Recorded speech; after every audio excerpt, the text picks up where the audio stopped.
So anyway, just to start off, this time instead of a sign-up sheet, we went ahead and passed out these index cards. If you would just please, and first of all, anybody who did not get one, even if you're from the same company, two individuals from the same company, we'll give everybody one.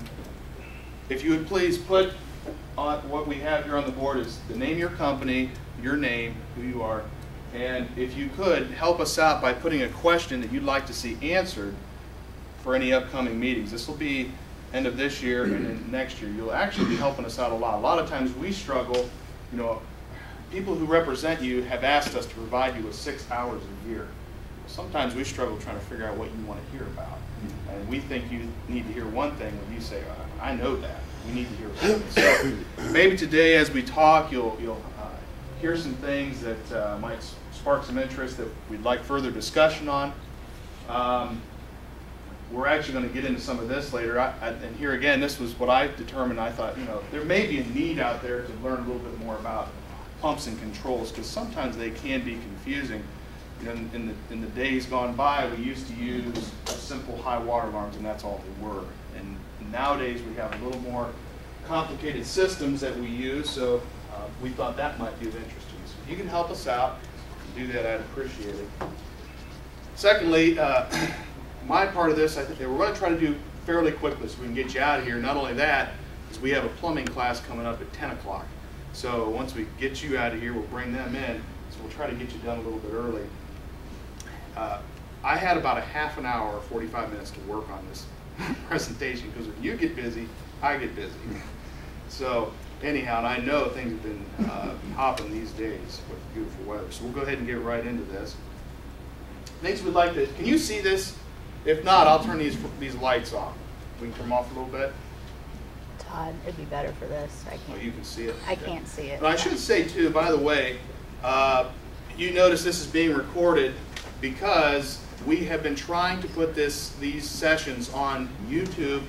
If you're not able to make a session, you can watch it there.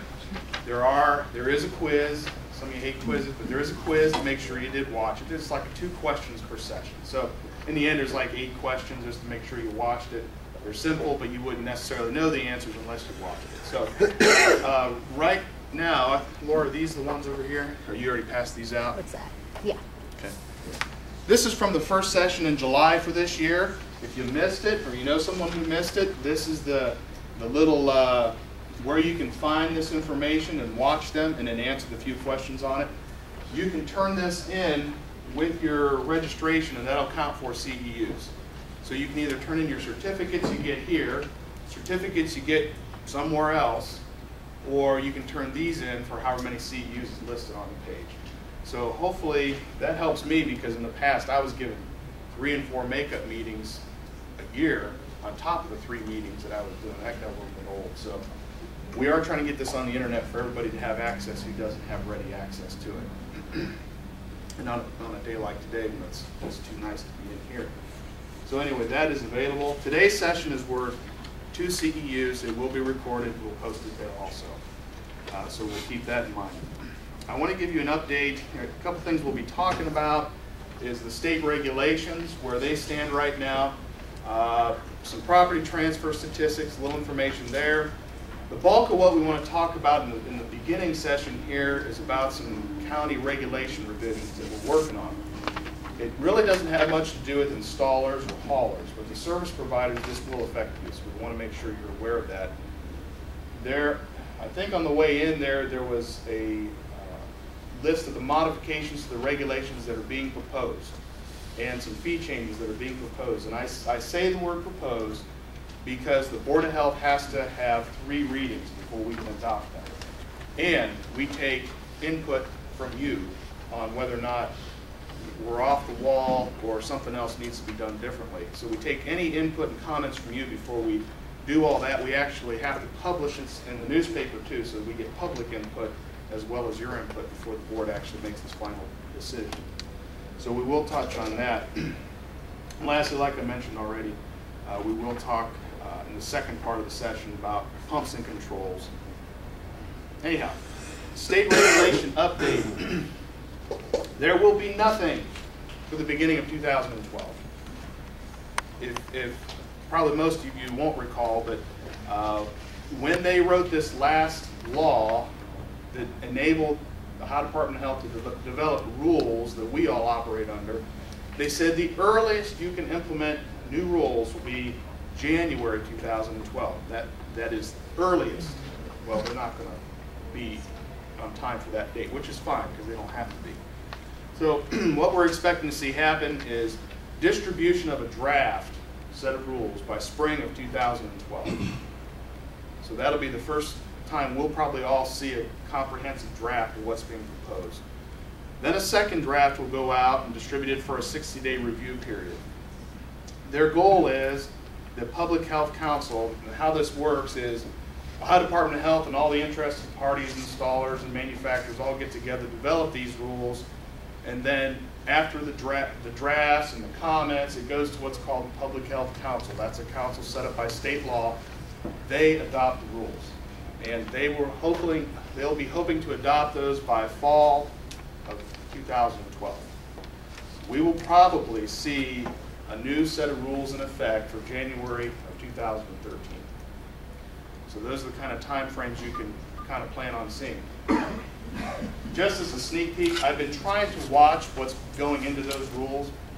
They posted on the internet. They haven't gotten very far. They've gotten to about to where like licensing of installers, and they haven't gotten through hardly any of the technical stuff. And it doesn't look much different from what we're doing. In fact, it may be even giving you more options, and maybe things would be a little cheaper options that are out there. They're trying to bring curtain drains in for limited use. That's going back in there, but done right, done right, like more like engineered and designed properly. So those will probably be coming back.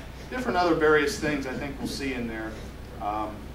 So don't hold your breath too long, because I don't think it's going to be something that we're not used to yet. In fact, it may be a little easier than where we're at today. Any questions about the rules and how that may affect us?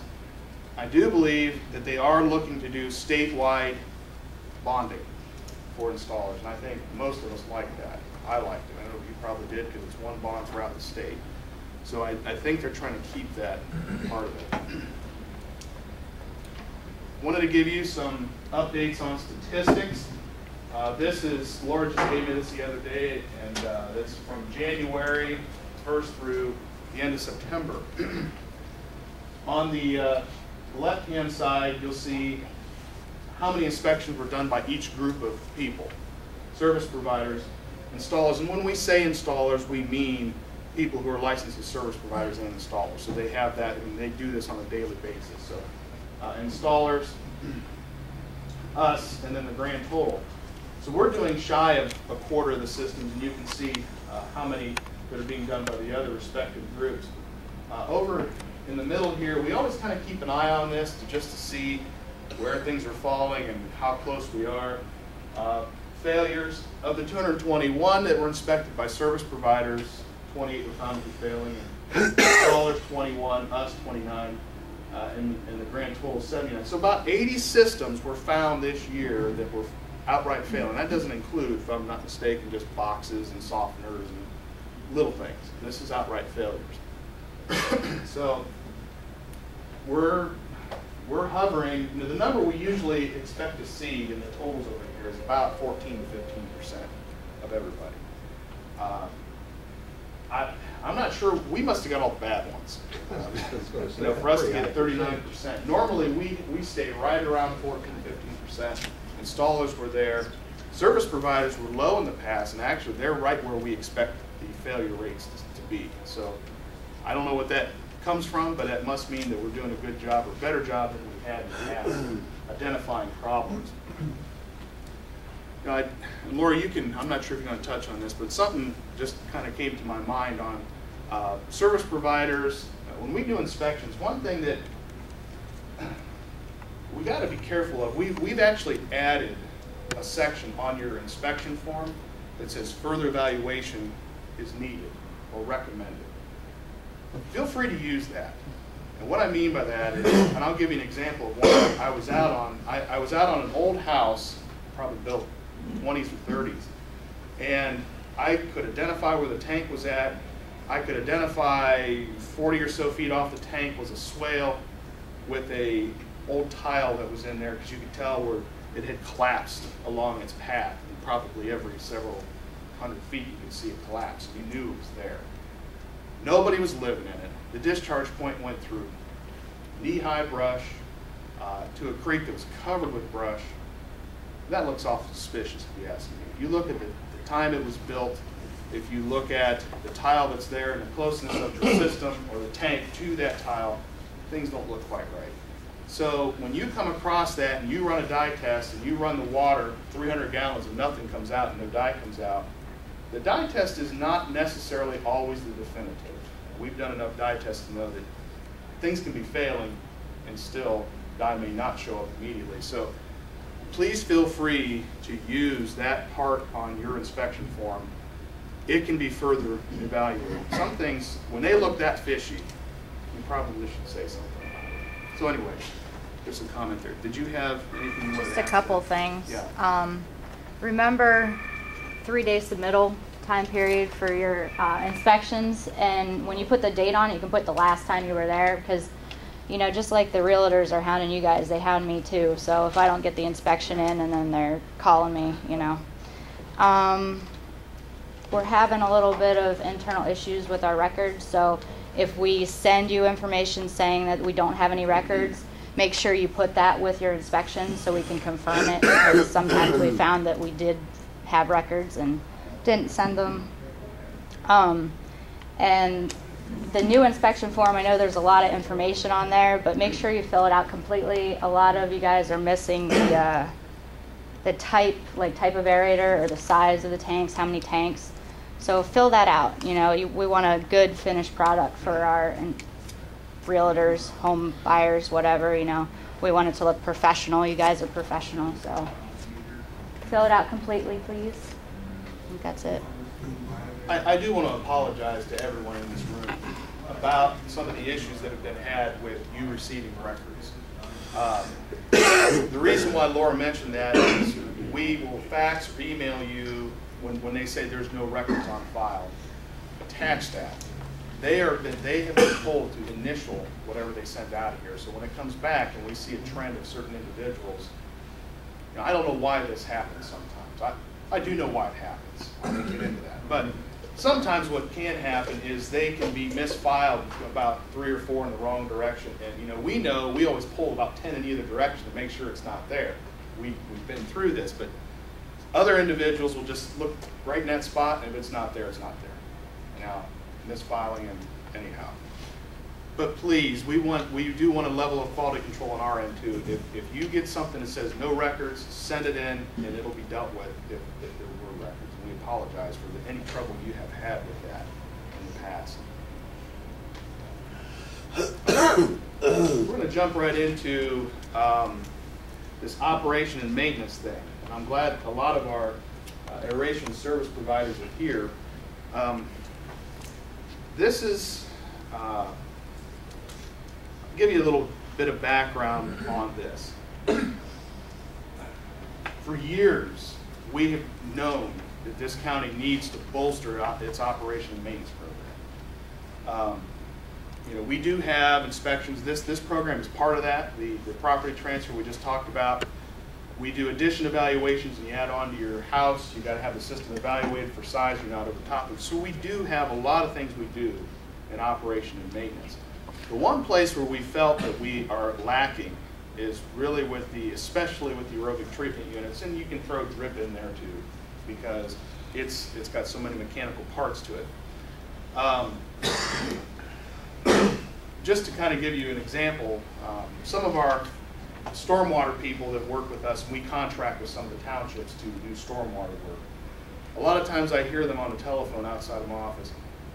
You need to turn your aerator on. How many times have I told you to turn your aerator on? And it's a nonstop battle with folks that they want to save electricity, they don't want to replace the motor, whatever. And it's